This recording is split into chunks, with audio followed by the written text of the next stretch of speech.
Hi there, Lynx here, and welcome to what might be the last episode of Sakura Forest Girls 2. It probably is going to be, yeah.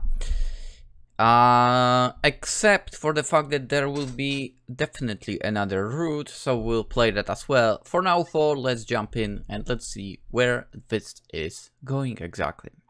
The days pass slowly, but don't look lost. The night of the ritual arrives. Maia has been preparing fastidiously for this ritual since we arrived at the village.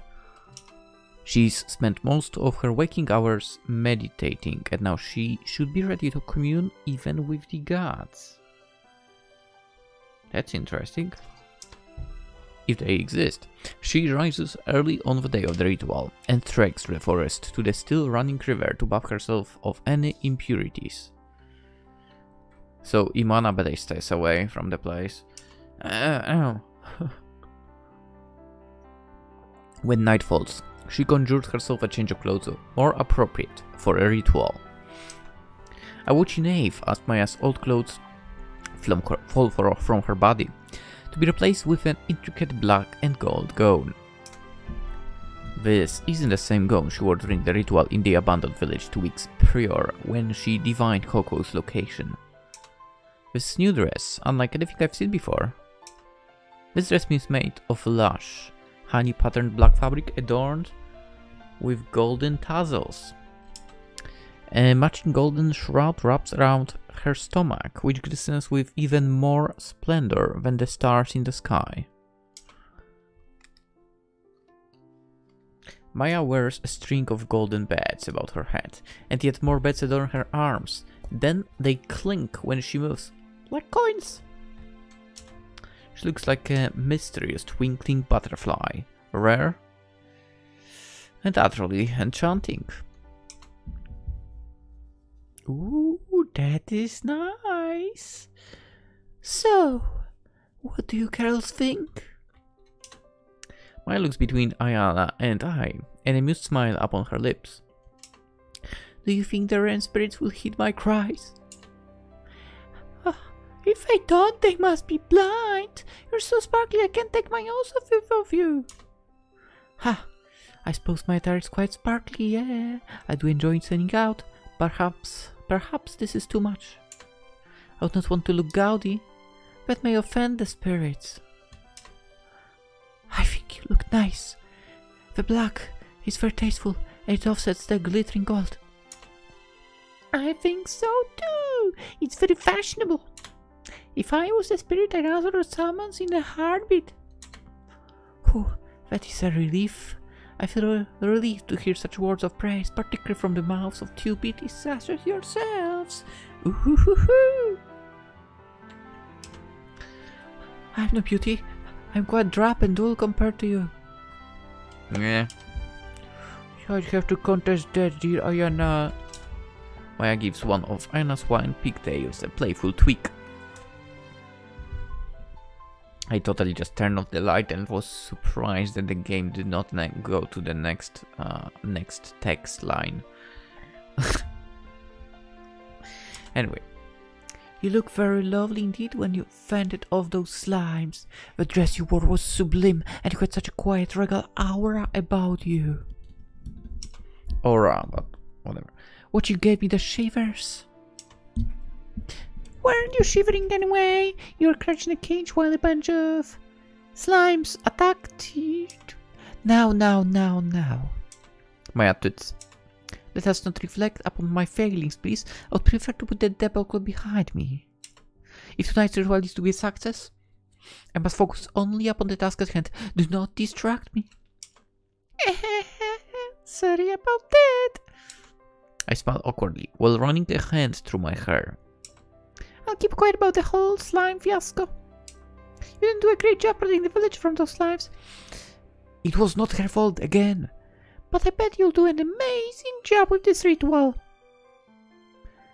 Unless someone decides to get in the way again, I guess. There is no way a powerful witch like you can summon a few rain clouds. Do your best, Maia. I believe in you. As do I. I offer you my heartfelt support.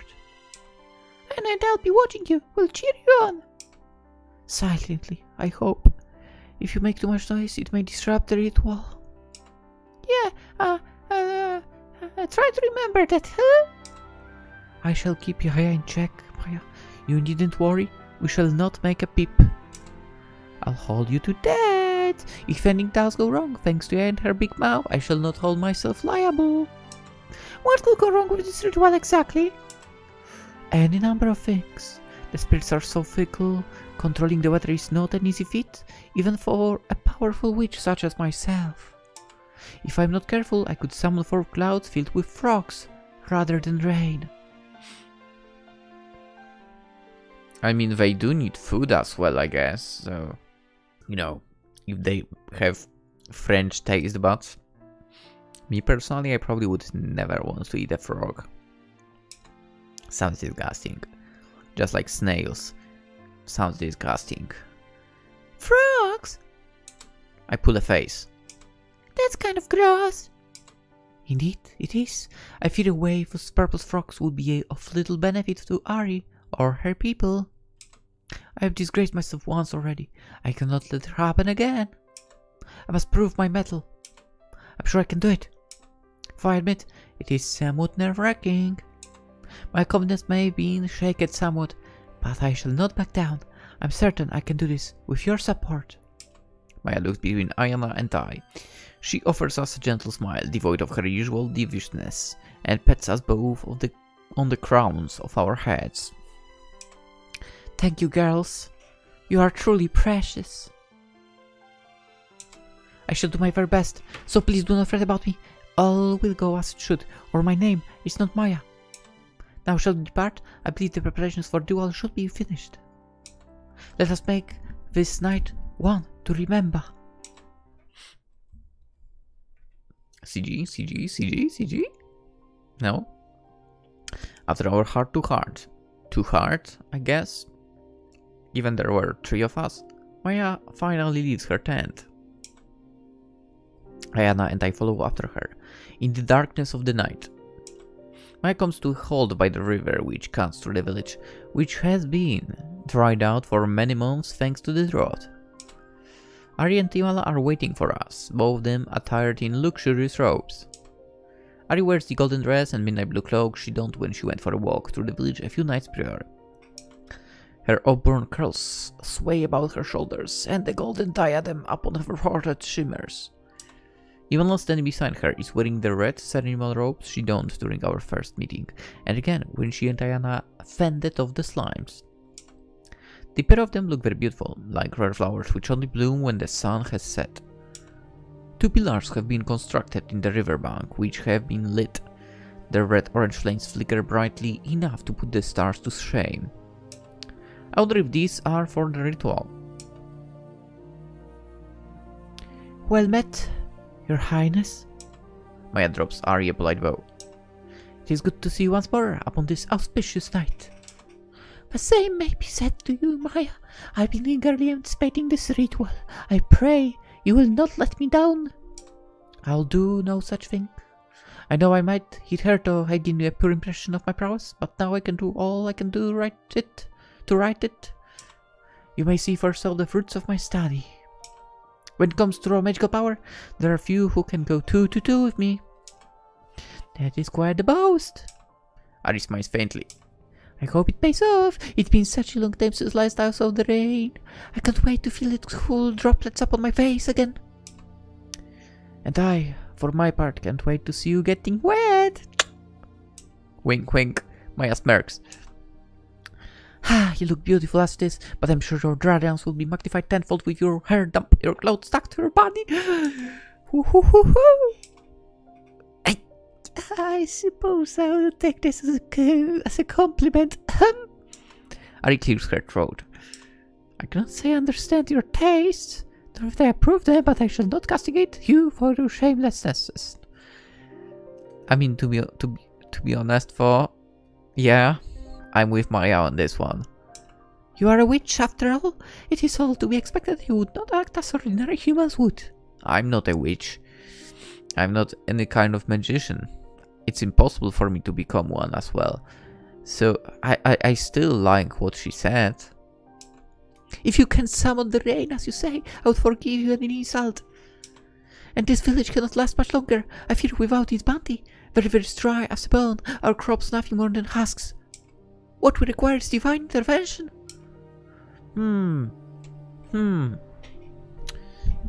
I would be more than willing to grant that. You're best to be able to. Your Highness might be forgiven one, but aimless so. Anyone who disappoints her is an enemy of mine and worth your forgiveness. Go F yourself, Imala. Honestly, you are enemy of every single person as well. If you make a cry, I shall punish you. Go f. Oh, is that so?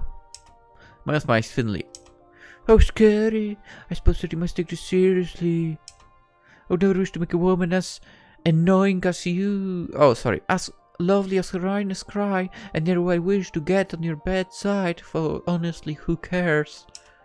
I may be powerful witch, but your temperament unnerves even me, Mala, you piece of garbage. I wonder what you are hiding beneath that countenance of yours. Maya giggles, then looks to the river.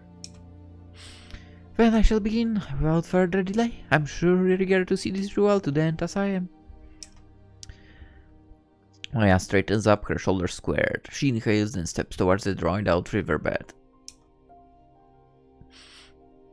Which, again, as we assume, has been dried out because Imala, who constantly, as we know, was getting the power, the mana out of the water, because she was doing that in the next one, right? So we can probably safely say that she's been freaking up the entire area and it's all her fault. Anyway, she descends into the shallow riverbed and there she stands. She holds her arms aloft, her amber eyes focused up on the heavens. Then again, is the rain going to be enough to get the river running for a very long time? I feel like it might not be. They should just freaking focus on building an irrigation system from other rivers and so on to get it into the village as well. Like, yeah, maybe it's too much ahead of their time. She stands for a few moments motionless. The cool breeze rumples her lavender hair and the braided cords which wound through it. The stars twinkle mysteriously, arranged in all manner of strange constellations. Maya taught me some of those constellations while I was staying with her in her home. She thought they represented famous heroes from stories centuries old. I wonder if I can remember any of them. Time continues to trickle by, and still Maya remains motionless. What is she waiting for? When I swallow, I can taste the tension in the air. I'm starting to get anxious. What will happen if Maya can't fulfill her promise? We'll have to slay Imala, that's what will happen. Will we ever be able to find Koko? This thought is a perturbing one, but I'm soon comforted by a gentle pressure about my right hand. Aiyana's fingers find mine in the darkness. She gives them a squeeze, smile, and at me, and silently mouths, "It will be fine. Trust Maia." This helps calm my nerves. My heart, which was beating rapidly, settles into a gentle, more regular rhythm. I look at Maia. A few more seconds pass. Then, with a soft sigh, Maia begins to dance. Her motions are fluid and well practiced. Her arms cut arcs through the cool air, and her lavender hair flutters about her cheeks. The hem of Maia's dress swishes about her thighs as she turns. She looks to the sky, her arms raised aloft, as for an offering. And as for, at her behest, storm clouds begin to swirl overhead. "My goodness, Imala, look!" Ari points to the gathering clouds, her eyes wide with childlike awe. "It's a miracle!" "Impossible!" These grey clouds grow fuller with each of Maia's movements. They swell with rain like overladen banana trees. The flames burning in the twin pillars leap higher still, like living creatures desperate to reach the clouds. Maia twists and turns. She looks to the clouds, as do I. "Huh? All of a sudden, I feel it. A singular spot of moisture. It lands on the crown of my head, then trickles down my neck. It's cool to the touch and makes me shiver. The rain falls sporadically at first. I feel anxious, afraid of making its debut. Ooh, that's nice. Dude, so much as well already. Holy crap, it's up above her knees. Oh, damn. But it falls thicker and faster as Maia's dance continues. The minute passes, and the clouds begin to unleash their burdens upon the earth in earnest. I'm surprised that fire is still on. Rain pelts the ground, it drums against the roofs of the nearby tents, the riverbank, and my own head. Rain drips down Maia's shoulders in rivulets. It sticks her lavender hair to her cheeks, but still she does not falter. She continues to dance, smiling all the while. With her arms held upwards, fingers curled, it looks like she's giving thanks to the spirits. The spirits answer Maia's dance in turn, and bestow upon her yet more rain. The riverbank was once dry as bone, but now it's overflowing with water. The grass, which once was coarse and brown, is turning green before my very eyes. This is no ordinary rain. It must be magic. Maia's dance reel is working. She is raining blessing upon this village, quite literally. I'm soaking wet, but I can't bring myself to care.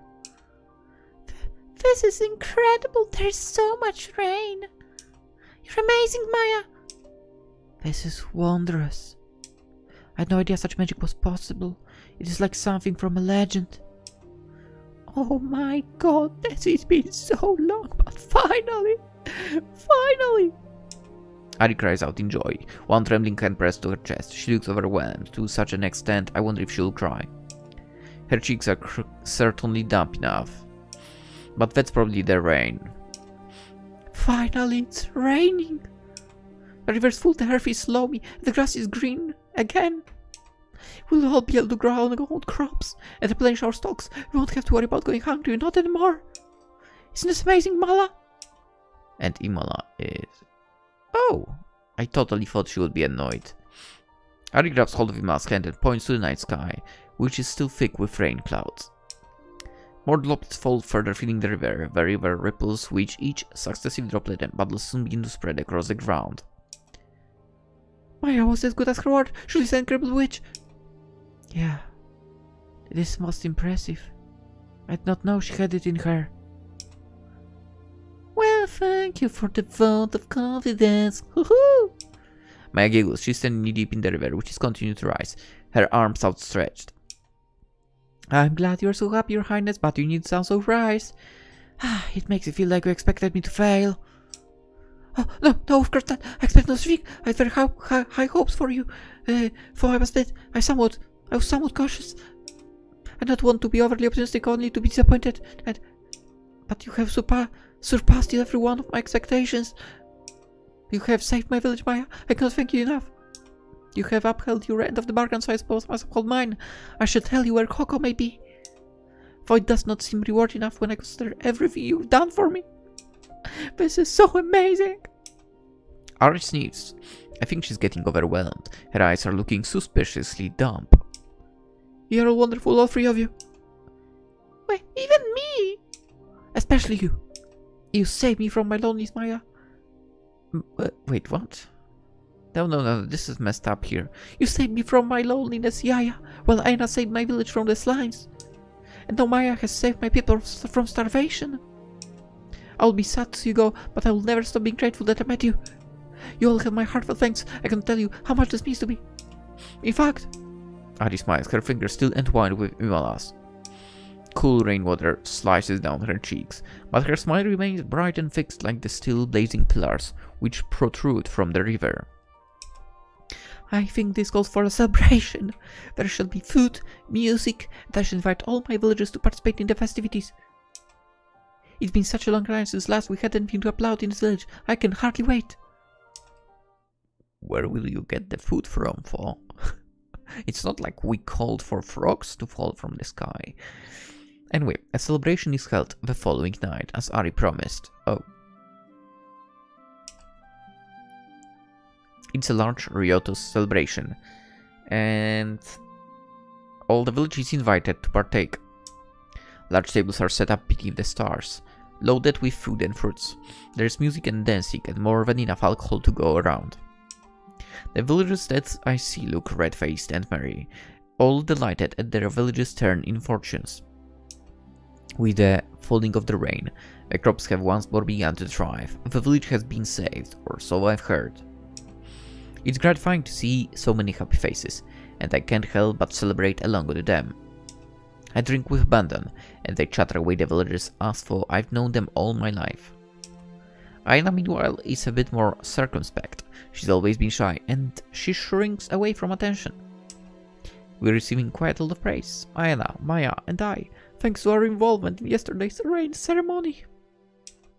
The villagers don't know the exact specifics as Ari didn't allow them to watch, but they attributed their success to us three. I don't have the heart to say I didn't really do anything. I wouldn't want to crush the dreams. And it's kind of nice being revered. I could get used to it. Even the guards we first met when we arrived at the village have warmed up to us. The two twins who guarded our stand even approached me, heads bowed, and apologized for their former rudeness. I'm having the time of my life. Though the experience is soured somewhat by the knowledge that I will soon be saying goodbye to Ari. This is the night of celebration, will be the last I spent in this village. It's bittersweet, but this spurs me on all the more to enjoy myself. I don't want to waste my final day here, so I'm going to keep on drinking. Hey, Yaya! Aiyana sidles up, not slides, next to me. She sidles up to me, her blue eyes soft with concern. Do you not think you're drinking a bit too much? There's no such a thing! Besides, this beer is really good! It'd be crime to waste it! If you don't drink it all, I'm sure the other villagers will. They're enjoying it plenty too. And you're not enjoying it enough. Why don't you have some? Come on, let's have fun. That's alright. I don't really care for alcohol. Same. But you're looking all stiff. I want you to lighten up. You should let yourself relax a little. Aiyana, we're heroes. The villagers may think that, but I could never call myself such a thing. It seems a bit presumptuous. Aiyana frowns. And Maia was the one who did all the hard work. If it weren't for her, the rain never would have begun to fall. And if it weren't for you, the village would have been destroyed by slimes before I got around to doing the ritual in the first place. I hardly deserve all the credit for that. For I suppose there is some truth in your words. Exactly! Now, let's have a victory toast! I have a few misgivings about this, but very well. Perhaps I should allow myself to celebrate every once in a while. It might relieve some of my stress. I'm sure it will. You know what they say, all work and no play makes Aiyana an idle girl. What? Huh? You don't think I'm dull, do you? Huh? Nah, you're too cute to be dull. It's just a saying. Don't take it to the heart, girl. I'll try not to. Aiyana sighs. I really do worry too much. Kinda, yeah, but it's part of a charm. Now, down the hatch. I draw Aiyana a drink from the cake on the ground, then handed her. Thank you. Aiyana accepted the cup with a grateful smile. Her pale fingers went about it, long and slender. I mean, it's true, for alcohol will help you relax a bit. Like, for example, me, I would be incapable of dancing without alcohol. Anyway, she brings the cup to her face and sniffs it, as I hesitant bunny mind. Her nostrils quiver in this adorable way, which makes me giggle. Everything seems funnier than it is, thanks to the alcohol in my blood. I feel like I'm floating on a cloud. It smells quite good. It's fruity. I know, right? It smells great, but it tastes even better. Now that is quite a high endorsement. I'm looking forward to it. Too bad that I find alcohol to not taste good, to be fair. Maybe wine, some of wine is good, but other than that, ugh. and takes a dainty, delicate sip of the alcohol. She lets it sit in her mouth for a while, savoring it before she swallows. I see the white column of her throat convulsing as the alcohol goes down. So what do you think? It's good, right? It is very nice, yes. I would not like to drink too much of it, but I suppose it is fine in moderation. Maybe we should share a toast with Maia. She's the one who saved the village. Oh, that's a good idea. We can all drink together. Hey, the more the merrier. Yeah, that's true. Like, me personally also. What was I saying? Yeah, I'm incapable also of drinking alone. I need to be with people, which is a good thing, I would say as well. Very good thing. Anyway, under normal circumstances, I feel a bit worried about being around drunken Maia. She's devious enough when sober, so I can imagine how audacious she would be with a bit of alcohol in her system. Right now, however, my spirits are too high to care. I'd like to spend a bit of time with Maia. But if I do a quick scan of the celebrations, I can find her anywhere. Where has she gone? That's strange. I could saw her a few minutes ago. Wasn't she talking with Amala? She was. Their conversations look kind of heated, so I didn't want to interrupt them. Maybe they slipped off somewhere. I wonder. Anna frowns. It doesn't seem like much like Maia to live in the midst of celebration, particularly when the celebration is being held for her sake. I thought she would enjoy the attention. We're not wrong there. You sure know how Maia works. She adores being worshipped above all else. Something serious must be afoot. For her to leave so suddenly, perhaps we should try and find her. I'm not a huge fan of this idea. I'd rather hang around with the rest of the villagers and partake in more of this amazing alcohol. But I think Aiyana's right on multiple counts. I have had too much to drink, and something about Maia's sudden absence does seem fishy. I'd feel pretty rotten if anything happened to her, for I doubt it will. I have every faith Maia can take care of herself. But doubts are beginning to eat away at me. This is Imala we're talking about. I don't trust her. Maia cautioned me only a few days prior to keep on my guard around her. She might be plotting something. My concerns grow so strong they're able to override the pleasant veneer of drunkenness which cloaks me. I breathe in a deep lungful of cool, crisp air, then straighten my back. You have a point. Let's go and see what Maia is up to. I'm pretty curious too.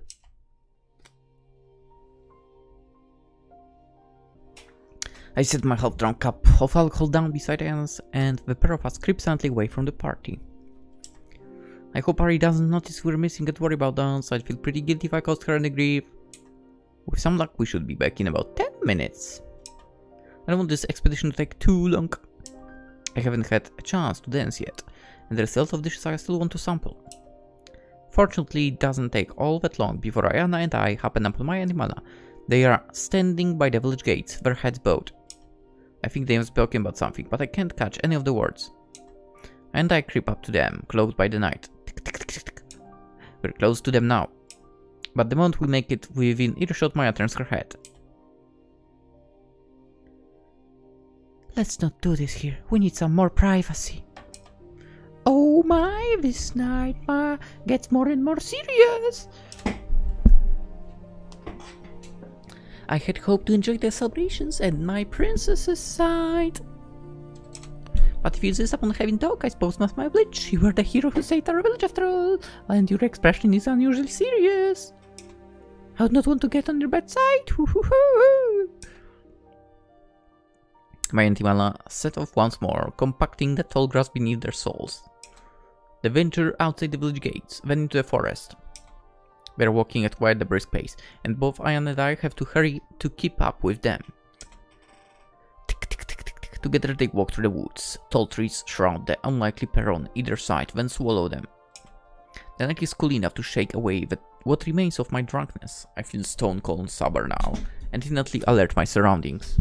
Yo, that's true. Actually, the feeling of being cold gets rid of your feeling of drunkenness. That's so true. The breeze ruffles my hair, so a few loose tendrils brush my cheeks. I shiver. When I glance upwards, I can see only slivers of the sky through the canopy of leaves overhead. The sky is black as pitch, interspaced here and there with twinkling stars. A few milky rays of moonlight penetrate the leafy canopy, illuminating Imala's pink tresses, Maia's receding back. Aiyana and I follow them from a distance, our breaths bated. The trees eventually thin out, giving way to a rocky cliff. Once at the cliff, Maia comes to a halt. She glares at Aiyana, her butterscotch eyes narrowed. Now, let us get down to business. My, this sounds awfully serious. It is serious. Maia's eyes narrow. I'm so accustomed to seeing Maia smiling and laughing, she almost seems like a different woman right now, a sterner, colder one. Did Aiyana do something to upset her? Everything? Aiyana and I hide behind the trunk of a nearby tree, then watch the scene play out with anxious eyes. We're not so far away, I can hear what Aiyana and I are saying, but they shouldn't be able to spot us, not if they're ensconced with each other. I hope they don't spot us. Eavesdropping is pretty rude, and Maia's quiet the curious mood. If she finds out, I'm afraid she'll punish us for our impetuousness. What if she turns us into frogs?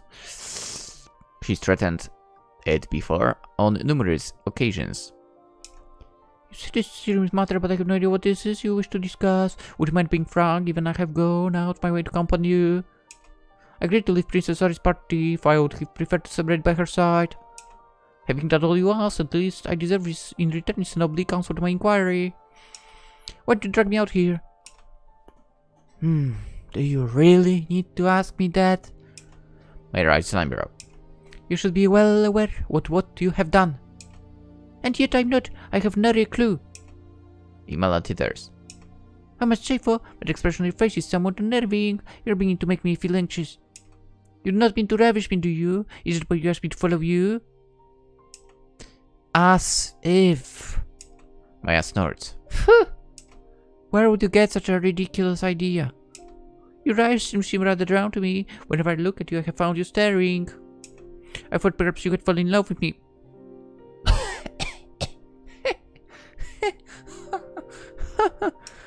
I was staring at you, yeah, but that's not because I love you. I could not be further from the truth. I was staring at you because I cannot trust you. I was afraid if I let my eyes off you for a second, you would do something truly heinous. Oh, I see, so you feel no affection for me in your bosom. Not a single crumb of it, no. I have no interest in conniving woman such as yourself. You might be easy on the eyes, but your personality leaves much to be desired. So true, so true. I'm not so desperate I will go after you, not when I have Aiyana and Yaya. They are far more agreeable, and they are even prettier. So true, so true. Ah, yes, these two girls. They're rather sweet, are they not? I'm jealous you have two lovely companions. They're awfully charming. Even the princess seems to think so. She's awfully drawn to them.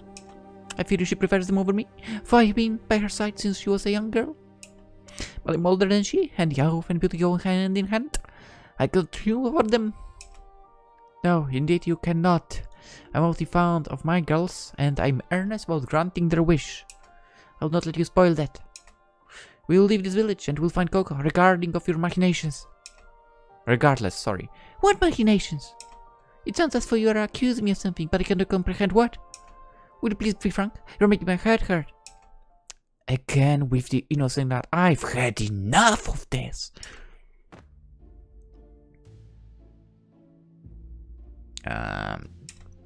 Okay. Maia backs Aiyana against the cliffside, then slams both her palms down with a toot. Aiyana is now caged between Maia's arms, effectively pinned in place. Their bodies are close, their faces only inches apart. From a distance, they look almost like lovers. No, they don't. It seems like a battle is about to break out, if anything. But the skull on Maia's face soon dispels such notions. Her chest lifts up and down, and it's with no small amount of vitriol that she spits out the words.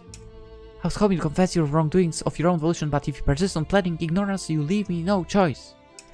I'll have to extract confession from you by force. Oh my, how daring! Aiyana remains unaffected by these events. The bitch, she looks quite composed, almost eerily so. The pleasant smile on her face has yet to waver. Do you mean to hurt me, Maia? Is that why you called me out here? That thought is tempting one. But for the present I want nothing more than the truth. Which is? You're a snake. Maia's voice drops to an accusatory whisper. Her every word, though soft, is sharp and pointed like the blade of a knife. You may appear kind and charitable when you are with the prince, but I know that is nothing more than an act. Deep down, you are manipulative and cunning. I knew there was something off about you when we first met, but you confirmed my suspicion when we fought against those slimes.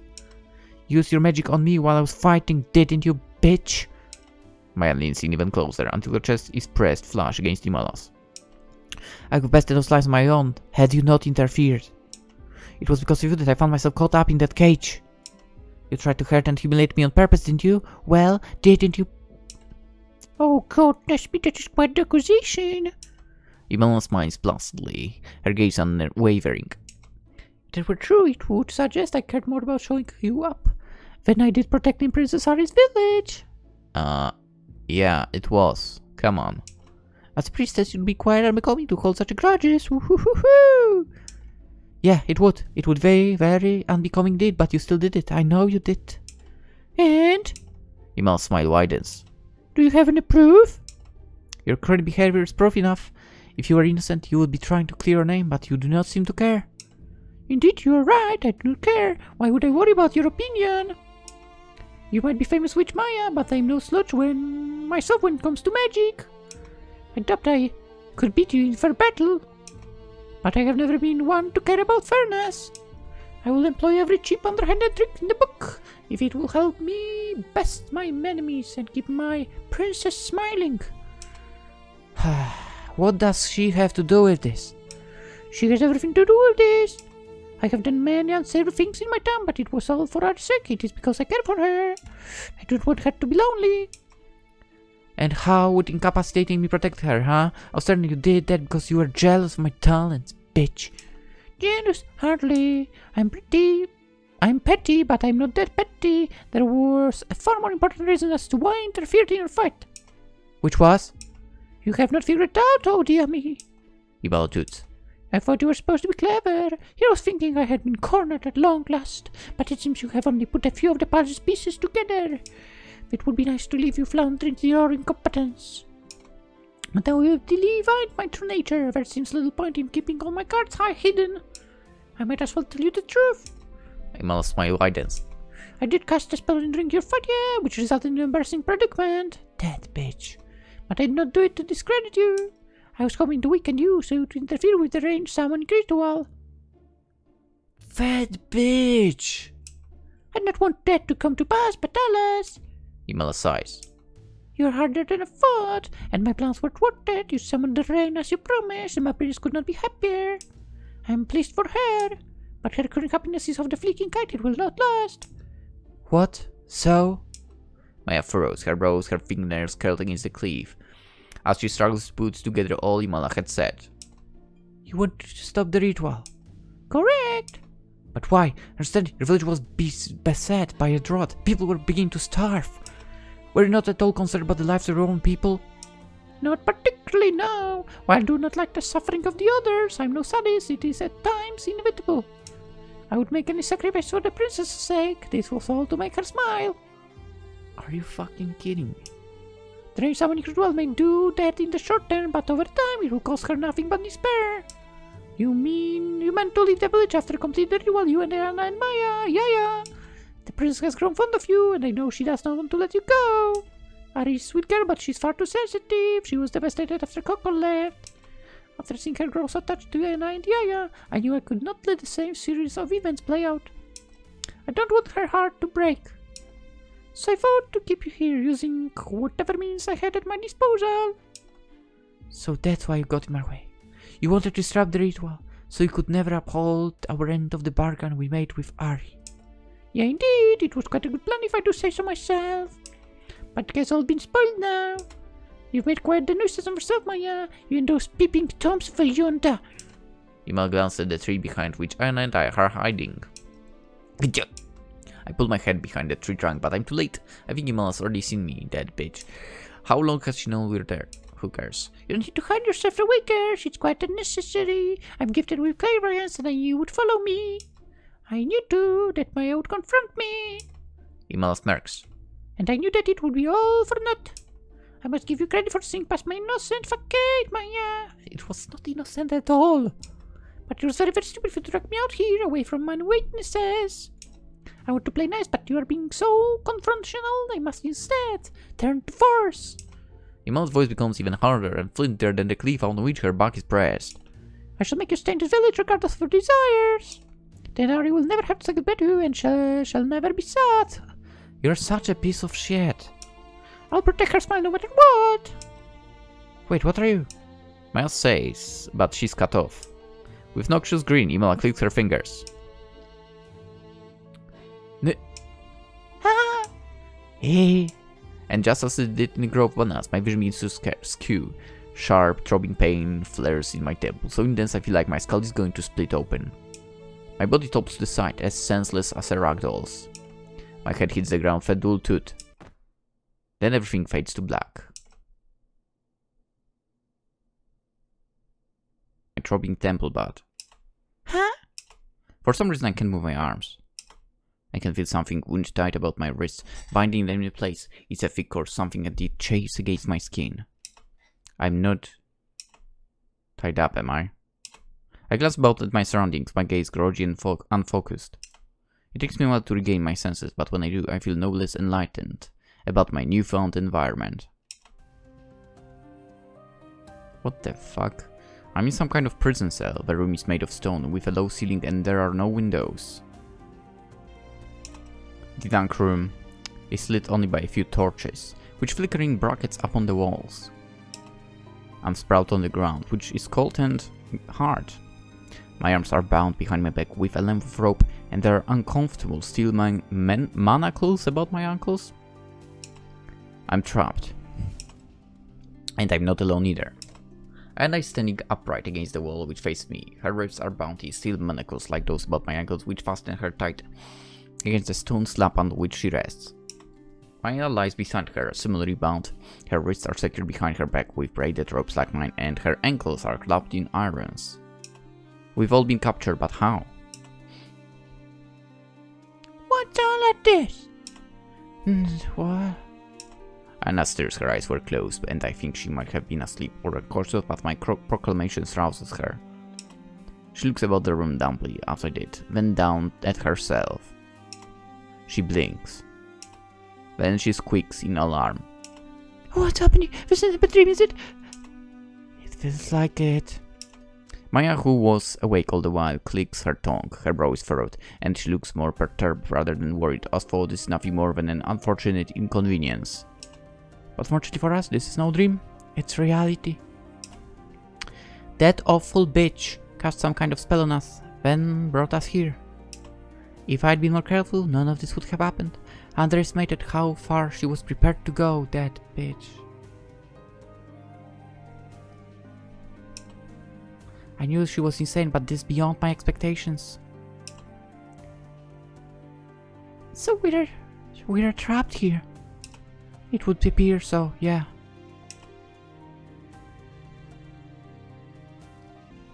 Can't you use your magic to break these restraints, Maia? I thought you were meant to be super powerful. Severing some rope and some manacles should be child's play. If that were the case, we would be laughing, but alas.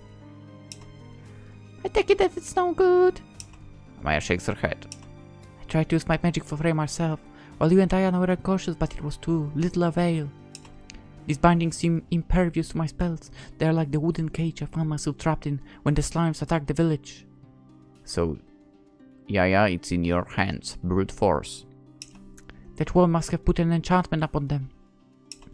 Maia spits on the ground. How cheap! If fight is what she wants, she should at least have the decency to go at it fairly, bitch. No, Maia, you should know, but don't play fairly. Please don't expect me to change my ways for your sake. Fuck you, Imala. Fuck you. A voice drifts to us from the darkness.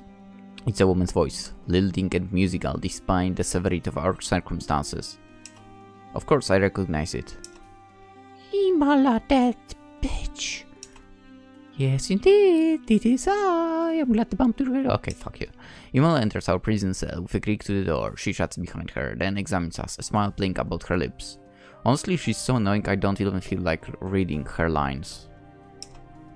I apologize, blah blah blah blah blah blah blah, duties blah. Such as being a nuisance to everyone. Maia glowers at Imala. It's impressive she can look as so threatening despite being bound so. Knowing your sick hobbies are probably doing something disgusting. Were you out torturing kittens for kicks, you monster? A monster, am I? Of course. Imala tips her head to one side. She pouts. But it's not very nice feeling too, you know? No one gives a freak. You could have fooled me.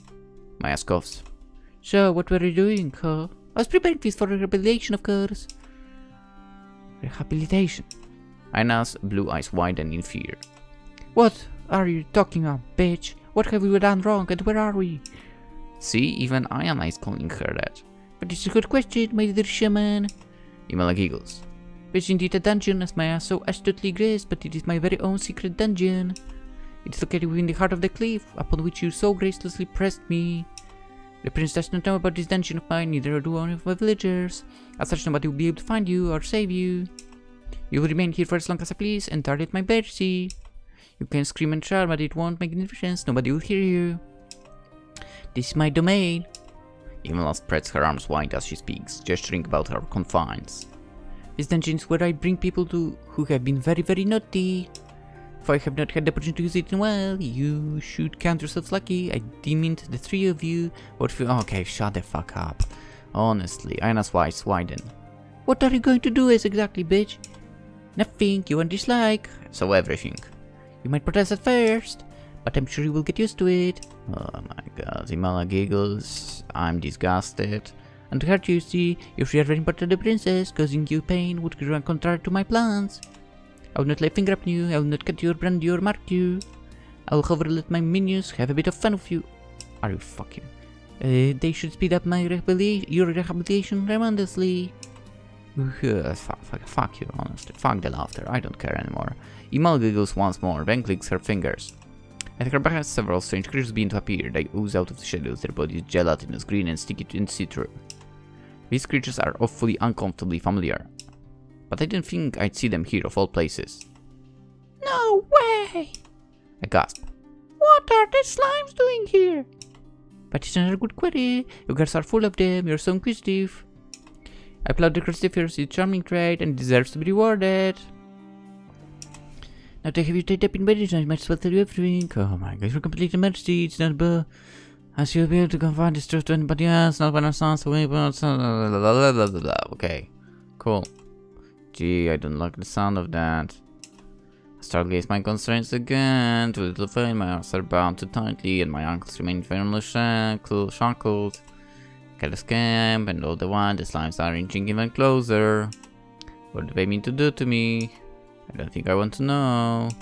I don't want these monsters to think over muddy, but I start to worry that I might didn't have a choice in the matter. They're utterly brainless, and the mother seems to be controlling them. They won't live, which is kind of the same, because... no, unfortunately we can't say she's brainless. She's a bitch for. They won't listen to anybody but her. Does that mean... I presume you put the piece together now, with your own accord. Imala smiles cruelly. Surely you must know the truth by now. I'm the one behind these discriminate slime attacks, these monsters. Imala kneels down, then pats one of the slimes upon its head, I suppose, if a blob of walls has head. Are my precious baby, sacred name and dedicated prior, using the mana which runes rich in the this village's rivers. They answer to me and they devastate villages at my command. The destruction of your village. Imala's eyes flick between eye and eye. And indeed the attack upon the prince's own village. She grins. It was all orchestrated by me. What? But why? That's insane! I thought you were supposed to protect the village. Why do you send such bounds of monsters after it? To encompass with Maia and disrupt her ceremony, I thought I already told you that much. To try to keep up, or there is little point in my... Wait, you know what? Her clairvoyance might be bullshit as well. I mean... if that power of hers would be true, she would be able to see that Maia actually still succeeds. What the fuck? Anyway, she's a bitch. How can I keep up when this type of spam is insane? You're crazy! There's no way I can understand you. How harsh. Imala pouts. My matches may be rough, I admit, but I'm not crazy. There's method to my seeming madness. All I have done has been in the service of Princess Ari. I learned how to control these slimes and control them so that I could help her. I want only to ease her loneliness. She has been suffering ever since she ascended the throne. As her priestess, it is my duty to look after her. I am doing all I can make her smile. And how will controlling a bunch of creepy monsters do that exactly, bitch? My reasoning is complex. I do not expect to understand or to sympathize, but please heed my words. Lady Ari has always been starved for friends. Ever since she was a child, the people of this village respect her, but they cannot regard her as an equal. Her status is too lofty. To relieve her of her loneliness, I meant to bring children here from further field, who would not be bound by our village's customs. I thought if I was to find a princess's friend, it would have to be from a displaced villager who was born elsewhere. That is why I have been sending my slimes to attack villages from the last decade. I have been trying to inflate the population of this village and alleviate poor Ari's loneliness. So you'd go to these lands on the off chance somebody out there might want to be Ari's friend?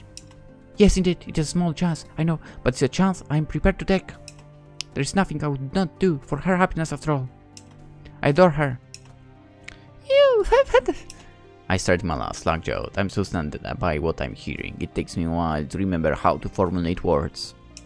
This is the woman who was responsible for the slime attack on our village 3 years prior. It wasn't a random act of nature, as I once assumed, it was deliberate. And now the culprit is standing in front of me. Imala is the reason Koko disappeared. Imala destroyed my childhood happiness, and she destroyed my beloved friendship. She's a monster. That's no good reason to send slimes to attack people, damn it! You've got hundreds, thousands of people over the years because of your antics. You can't forfeit people's lives for the sake of maybe potentially making her happy. Does she know this scheme of yours, bitch? Of course not. The princess has a kind, gentle heart. If she knew of my actions, I'm sure she would feel horribly guilty. I would not wish to cause her suffering. This is the antithesis of my goal. I must here bear the burden of my actions squarely upon my own shoulders. Yeah, like you feel any burden, bitch. Then you should know I would never want this bitch. You can't say you're doing this for her sake when the truth would hurt her so much. You're evil. I would not contest to that. How can I be evil? My actions are based on nothing but love. I want to make a princess happy? No. Imala's slate grey eyes harden. I will make her happy. Wow, what a bullshit she's spouting there. I was so close to when Koko girl arrived. I'm so smitten with her. They got along so well. I was prepared to call my slimes together. I stopped summoning slimes and I stopped attacking villages. Everything was going so well. Imala's expression twists. But then that meddling good for nothing project came along and she scrapped all my plans. She seduced Koko and led her away, and now my princess is sadder than ever. She had known friendship, and she has lost it. Though the prince does not like to admit, I know she has been crying herself to sleep at night ever since Koko left her. She feels abandoned, betrayed even. I tried to soothe the ages mates of her fragile heart, but I was not enough. I might love my princess, but she does not love me. Yeah, because you are putting her in a place of a goddess, basically, you retard. I cannot help her on my own. So I had to start summoning slimes again. I summoned them in such a multitude. I overtaxed the mana which runs through this village. The river dried up and the crops failed. I knew it. It was my magic which brought about this devastating drought, which only served to compound my princess's sorrows. A fear I had in my haste to aid my princess made matters worse. Okay, we know all of that, bitch. But my fears were swept aside. You got her up here and my princess was smitten with you. I knew after seeing how she looked at you that I would have to keep you here, no matter the cost. I have done all that I can throughout the years to protect the princess Maia, and I shall continue to do so. Okay, can we end this scene already? Now we have come here, I cannot let you leave. My slimes will ascend upon you over and over again until your minds begin to break down. Oh my god, what the fuck is the Taimani Asagi suddenly? Why would you go this way with Sakura games? This sucks completely. Honestly. But once you have become good and obedient, I will set you free from this dungeon. I will guide you back to the village where my princess is waiting. You fall into her arms, and then the three of you shall promise to remain here by her side and never ever leave her. My plan is perfect and let you interfere. Don't do this, you fucking bitch! I tried to plead with Mala, but too away. A single glance at her face makes it abundantly obvious that she's progressed past the point of reason. She's determined to see her scheme throughout to the bitter end, regardless of what it hurts. She's hurt so many people already. I doubt the pain of others means much to her now. She's grown impervious to it. Perhaps even she can tell how twisted her actions are. She really is crazy.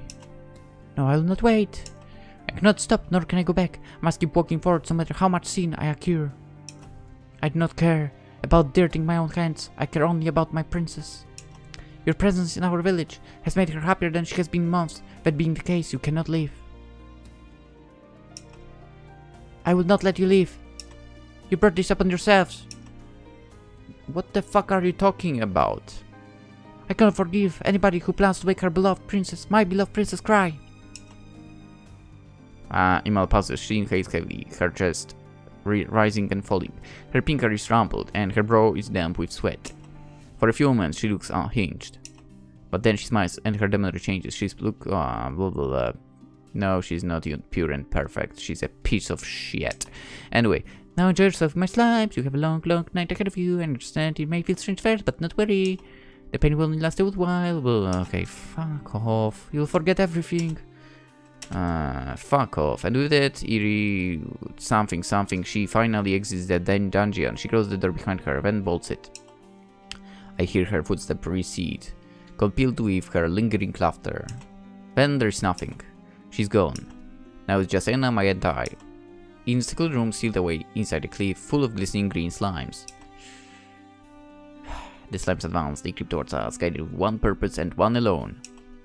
They're going to do stuff. Breaking minds. Oh my god. I know whimpers. What will we do now? I don't know. I'm so scared I can think. I wish I could reassure you, but... Maia frowns. It's quite a worrying situation.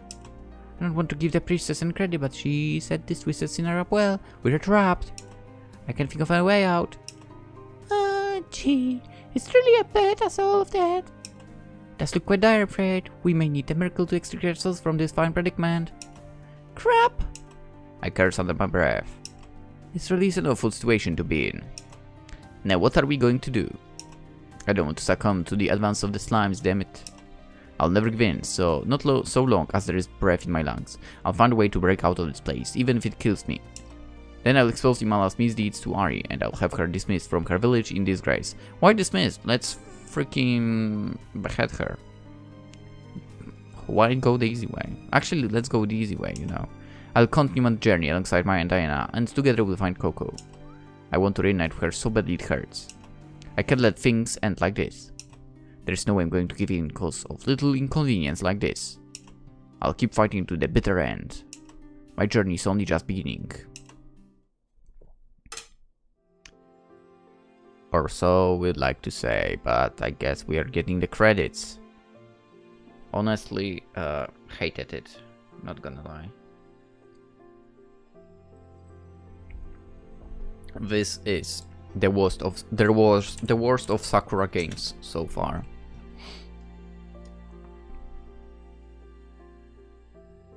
Not gonna lie. Not gonna lie.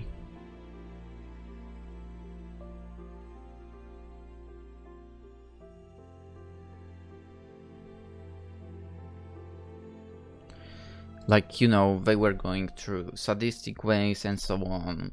Didn't like it, but it was kind of okay. With this character, for I feel disgusted. Yeah. I believe, as I said, it actually feels like the worst of all the Sakura games so far. I felt like that. I wonder if it's Imala ruining it all, or probably, yeah. She's such a crappy character. Well, what can you do? What can you do? Hopefully Sakura Forest Girls 3 can do some redemption over here. And hopefully we can repair all of the stuff. Because I imagine this was the ending in which... from which you will continue on with the next game. That's what I would assume, at least. Unless the other one is actually something different, but we'll find out in tomorrow's episode. For now, oh my god. If I didn't enjoy it, would you enjoy it for? You can tell me in the comments. And if you did, you can also like and hopefully use the free subscription button. And if you want to go the extra step, Twitter, Instagram are in the description as well. And of course Twitch, which we are visiting on Fridays and Saturdays. And that's about it. Hope you have a wonderful day, and I'll see you in the next one. Bye bye.